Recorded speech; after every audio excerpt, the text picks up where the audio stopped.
What's up movie lovers, welcome back to my YouTube channel. Balik lagi sama gua Jaka Warna di konten alur cerita film.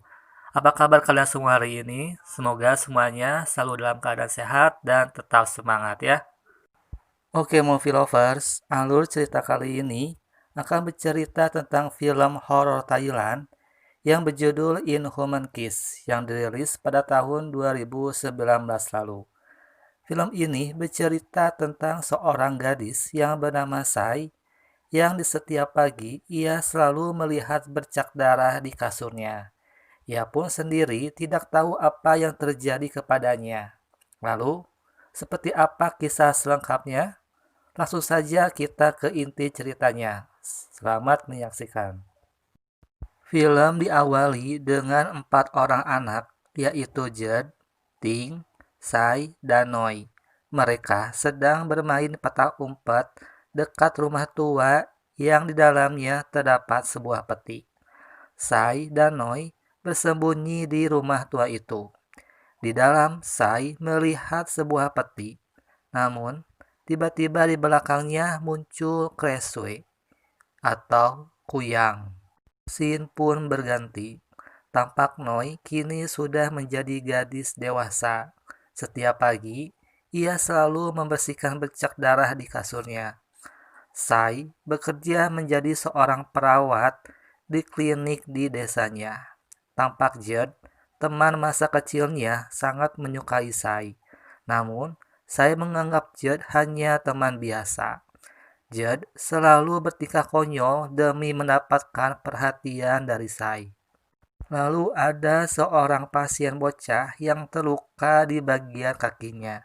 Ibunya mengatakan bahwa semalam ia melihat kuyang dan memakan ayam-ayam ternak milik tetangga. Ia menyuruh untuk menutup pintu dan jendela rapat-rapat. Ketika terbangun di pagi hari, seperti biasa, Sai melihat bercak darah di kasurnya. Ia pun menyadari dadanya mulai memerah. Di klinik, Jed membawakan air pandan untuk Sai. Jed meminta Sai untuk menemaninya ke hutan pada malam hari. Mereka pun pergi ke hutan.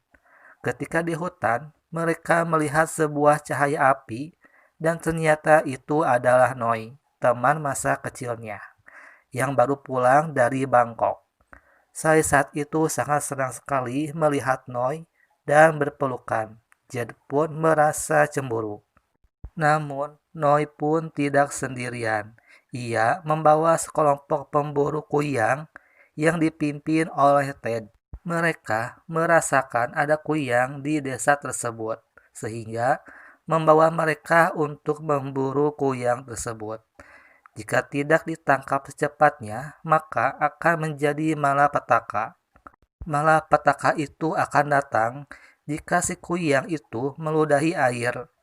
Jika terminum oleh seorang perempuan, maka dia akan menjadi kuyang. Namun, jika terminum oleh laki-laki, dia akan tersiksa sampai mati. Namun, ayah Sai sebagai kepala desa tidak percaya dengan omongan Ted. Ted pun menunjukkan kepala kuyang yang pernah mereka tangkap. Ayahnya Sai pun memarahi Noi karena membawa orang asing ke desanya. Tampak Sai terburu-buru ingin cepat pulang karena ia merasa ada yang aneh pada tubuhnya. Jed pun saat itu tampak curiga dengan Sai yang tergesa-gesa.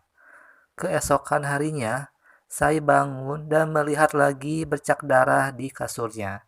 Ia pun muntah darah dan muncul bekas-bekas merah di siang harinya ada kerbau yang meninggal. Namun, Noi berkata mungkin itu adalah ulah dari binatang buas. Noi mengajak Sai untuk bertemu Jed. Tampak Jed sedang berlatih menembak untuk memburu kuyang. Noi mengajak Jed untuk pergi karena khawatir mereka adalah orang yang jahat. Namun, ia tidak mau karena ia yakin ada kuyang berkeliaran di desanya. Ketika malam, Sai mengoleskan salep ke dadanya. Tiba-tiba Jed menyuruh Sai untuk menutup pintu dan jendelanya rapat-rapat. Jed dan kelompoknya berkeliling desa untuk memburu kuyang. Dan Noi sedang berada di sawah. Sai pun tampak mulai kesakitan, dan Sai adalah kuyangnya selama ini. Di lain tempat, Ting tidak melihat anaknya. Suaminya pun meminta pertolongan kepada pemburu kuyang. Karena kuyangnya sangat cepat, mereka pun tidak tepat menembak dan salah sasaran. Salah seorang muncul dan membawa bayi Ting. Ting dan suaminya pun tenang karena bayinya tidak jadi dimakan oleh kuyang. Saat itu, Noi yang sedang berada di sawah melihat kuyang dan menuju ke rumah Sai. Noi pun memanjat tangga untuk melihat kondisi Sai. Namun ia sangat kaget bahwa Sai selama ini adalah kuyangnya. Ketika Sai sudah kembali menjadi manusia, ia melihat Noi yang sedang melihatnya dari jendela. Ia pun kaget dan terjatuh dari tangga. Sai mengetahui hal itu menjadi takut dan bersedih. Keesokan harinya, Sai pergi ke klinik namun tidak menemukan Noi. Mungkin karena masih syok atas kejadian kemarin. Tapak Noi sedang meminta bantuan kepada biksu.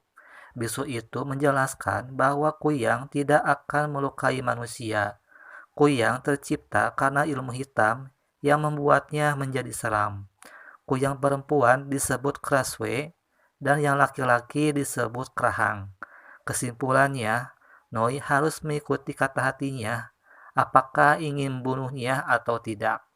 Ketika pulang, Noi mencari seekor ayam untuk diberikan kepada Sai di malam hari, supaya Sai tidak keluar dari kamarnya.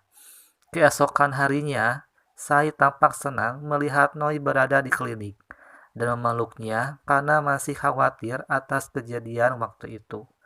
Mereka berbincang-bincang di suatu tempat. Noi menyarankan agar Sai bertingkah normal seperti pada umumnya, agar tidak dicurigai oleh warga. Setiap malam, Noi selalu membawakan seekor ayam agar Sai tidak keluar dari kamarnya. Suatu hari, Noi menemukan ramuan herbal yang dapat menghambat perubahan wujud kuyang, namun sifatnya hanya sementara. Pada pagi harinya, ada pasien anak perempuan dan Sai diminta untuk memeriksanya. Jed kemudian datang dan memberikan minuman kepada Sai, sekaligus memberitahukan bahwa akan ada perburuan besar-besaran malam ini. Jadi Sai diminta untuk tetap di rumah dan menutup pintu rapat-rapat. Tanpa sepengetahuan mereka, pasien bocah tadi meminum air bekas Sai. Dan hal itu membuat anak itu menjadi kuyang. Ted dan para pemburu datang dan membunuh bocah itu. Keesokan harinya, orang tuanya melakukan tradisi pembakaran mayat untuk anaknya dan menangis histeris. Sai pun menyadari bahwa anak itu berubah menjadi kuyang karena ia sempat meminum gelas miliknya. Sai sangat takut jika warga mengetahuinya. Noi pun berusaha menenangkannya. Noi mengajak Sai ke hutan dan pada malam harinya mereka pergi, berharap menemukan petunjuk. Tanpa disadari, Te dan para pemburu mengikuti mereka dan membungkam Jed. Noi dan Sai tampak tiba di rumah tua dan di belakang halaman terdapat tanaman yang menyala. Noi menyadari bahwa tanaman itu adalah obat herbal yang dapat menunda atau mencegah perubahan Sai menjadi kuyang. Jika memakan satu saja, bisa menunda perubahan seharian penuh. Mereka pun membawa beberapa tanaman untuk dikonsumsi oleh Sai nanti. Ketika itu, Jed melihat mereka berciuman dan langsung marah memukul Noi. Ted mengejar Sai ke rumah tua. Di dalam, Sai melihat sebuah peti yang merah menyala. Ia pun teringat pada masa kecilnya ketika kuyang sempat menciumnya. Itulah penyebab kenapa Sai bisa menjadi kuyang. Sai menjadi kuyang dan menyerang para pemburu dan tinggallah Sai sendiri. Kala itu, Jed ingin menghalau Ted agar tidak membunuh Sai. Namun, Jed kalah dan dilempar keluar rumah. Noi pun tampak melihat dua makhluk melintas di udara dan pergi melihat Sai dan mengejaknya pulang. Sai menyimpan obat herbalnya di atas lemari. Saat itu, kepala desa kaget karena menemukan para pemburu yang tewas. Kepala desa pun bertanya kepada Ted siapakah yang menjadi kuyang dan bagaimana rupanya. Noi saat itu menguping pembicaraan mereka. Sadar bahwa Sai dalam bahaya, ia pun pergi menemui Sai.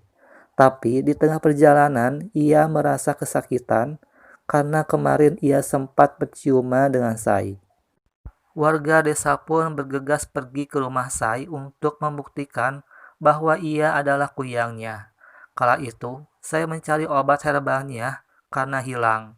Ia pun bertanya kepada dedeknya dan berkata bahwa ia menaruhnya pada keranjang cucian. Sai pun tampak berusaha mencarinya sebelum ia berubah menjadi kuyang. Ayah Sai menembakkan senjata ke udara dan itu membuat Sai terkejut dan menjatuhkan obat herbalnya. Ayahnya memanggilnya berulang-ulang, namun Sai masih berusaha mencari obat itu di dalam lumpur. Sai pun berhasil memakannya dan keluar menemui mereka dengan alasan baru selesai mandi. Ted menyuruh Judd untuk bicara yang sebenarnya. Karena Judd masih sayang, akhirnya Judd tidak buka mulut. Sai balik menuduh bahwa kelompoknya ingin menculiknya dan memperkosanya, tapi Judd datang untuk menyelamatkannya. Agar ayahnya dan warga mempercayainya, untung saja Judd bisa diajak kompromi. Ketika Judd ingin tidur di kamarnya, tampak Ted sangat kecewa karena ia berkhianat kepadanya. Kemudian Ted menggigitnya dan merubah Judd jadi seorang kerahang. Ternyata Ted selama ini adalah seorang kerahang. Obat herbal pun tampak mulai habis. Noi pun berusaha keras untuk mencari obat herbal lainnya. Namun, ia melihat bahwa obat herbalnya habis dibakar oleh api, yang tidak lain oleh si Ted sendiri. Noi mencoba menanam obat herbal itu, namun gagal. Noi mengajak Sai untuk pergi ke Bangkok, berharap ada seorang yang bisa membantunya. Namun, Sai tampak masih bimbang. Sai pun pergi ke rumah Judd. Judd kala itu mendengar bisikan-bisikan untuk membunuh Sai. Ketika di kamar Judd, ia pun mengakui bahwa yang melihat pertama kali Sai menjadi kuyang ialah dirinya. Waktu itu, Judd ingin mengantar Sai pulang, namun Sai terburu-buru dan berlagak aneh. Hal itu membuat Judd mengikutinya dari belakang. Dan saat itu, terlihat jelas bahwa Sai berubah menjadi kuyang. Ia pun masih belum percaya orang yang dicintainya menjadi kuyang. Judd mengikuti perburuan semata-mata karena ingin melindungi Sai. Sai pun tampak kaget melihat Judd menjadi menyeramkan. Noi tampak menemui bisu itu. Bisu pun bercerita mengenai asal mula cerita yang pada malam hari, Noi menunggu Sai di hutan. Namun, orang tua Sai malah mengajaknya menonton layar tancap. Sai merasakan dadanya mulai sakit. Begitupun Noi. Tampak Judd pun berubah menjadi kerahang yang akan menangkap kuyang Sai. Judd terbang dan akan membunuh Sai karena dihasut oleh Ted. Beruntung kala itu Noi memujuknya. Akhirnya Judd melawan Ted dan Judd pun kalah oleh Ted dan diambil jantungnya hingga tewas. Waktu itu tubuh Sai ingin dibakar oleh warga dan Noi langsung melawannya dan membawa tubuhnya ke tempat yang lebih aman. Namun Ted tidak membiarkan mereka pergi. Noi berusaha melawannya. Tiba-tiba bisu itu datang dan menembak Ted hingga tewas. Si biksu pun menceritakan bahwa dulu ia mempunyai istri yang berubah menjadi kuyang. Ia berusaha keras menyembunyikannya dari warga. Si biksu pun menyuruh Noi dan membawa tubuh Sai ke tempat yang lebih aman, karena warga tidak akan membiarkannya begitu saja. Hingga sampai mereka di sebuah sungai, Noi berjanji akan menyembuhkannya ketika sudah sampai di Bangkok. Namun tiba-tiba Sai tewas tertembak tepat di kepalanya. Noi pun menangis histeris. Namun Sai sudah mati. Ia pun teringat saat-saat bersamanya. Dan film pun berakhir. Oke, movie lovers, itu dia alur cerita untuk film kali ini. Jika kalian suka dengan konten ini, silakan di like, di komen, dan di share. Dan jangan lupa di subscribe juga ya. Dan tetap nyalakan notifikasi loncengnya agar movie lovers tidak ketinggalan dengan updatean video alur cerita film selanjutnya. Gua Jaka Warna, see you on my next video.